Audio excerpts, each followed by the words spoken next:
Hello, bienvenue dans le Doranto digital de l'agence de presse sénégalaise.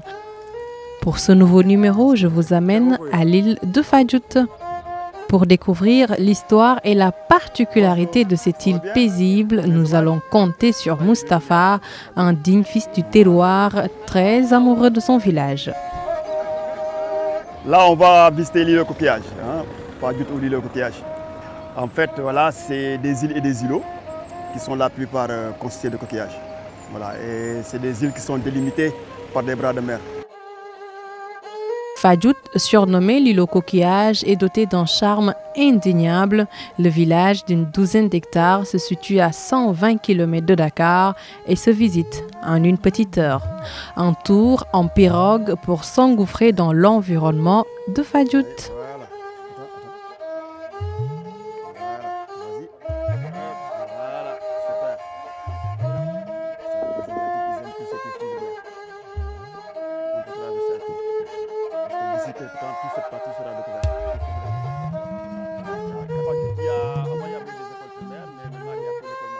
La vie est paisible ici. Ouais, mais un peu loin du reste du monde.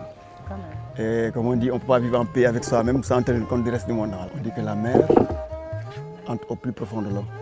Et dans la lumière du soleil, n'est-elle pas le miroir de l'âme humaine? Parce que la mer, c'est autre chose. C'est apaisant. Ouais. Le rôle de la mangrove est considérable à la fois pour l'écologie et l'économie. De cet écosystème unique dépendent la reproduction et l'habitat naturel de bon nombre de ressources halieutiques. L'autre particularité de Fadjout est son cimetière mix chrétien-musulman relié à l'île par un second pont en bois. Les tombes ensevelies de coquillages sont plantées d'une croix blanche. Là, on est au cimetière mixte, voilà, où on enterre musulmans et chrétiens. Voilà, un symbole de tolérance, voilà, ou même d'écuménisme, si vous voulez. Voilà.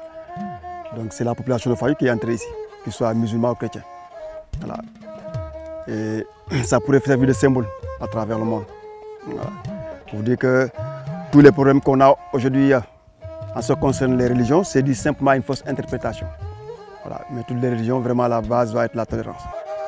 Après, l'autre charme de Fadjout, c'est greniers. On les découvre en pirogue ou on les regarde depuis le pont qui mène au cimetière.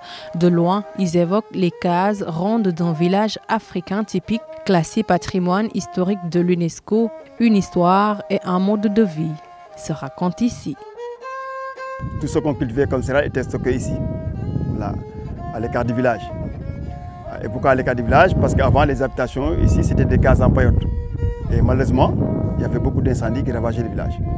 Donc ils ont pensé à produire de la nourriture en le mettant ici. Voilà.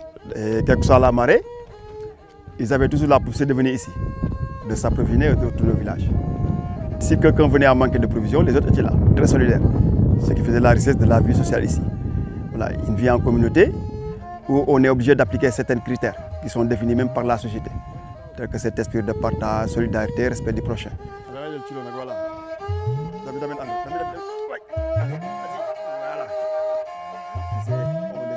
De cet îlot émaillé de nombreux baobabs, on jouit d'une belle vue sur la lagune, les petites îles environnantes et la mangrove en direction de Sine Saloum.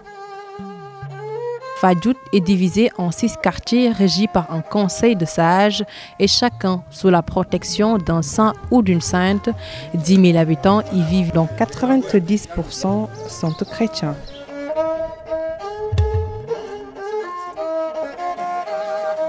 Le baobab fait partie des symboles du Sénégal. Celui sacré de Fadjout est l'un des plus anciens du pays. Il se dresse fièrement au milieu de l'île. Les légendes urbaines lui attribuent un pouvoir mystique particulier et d'après la tradition, aucune de ses feuilles ne serait jamais tombée.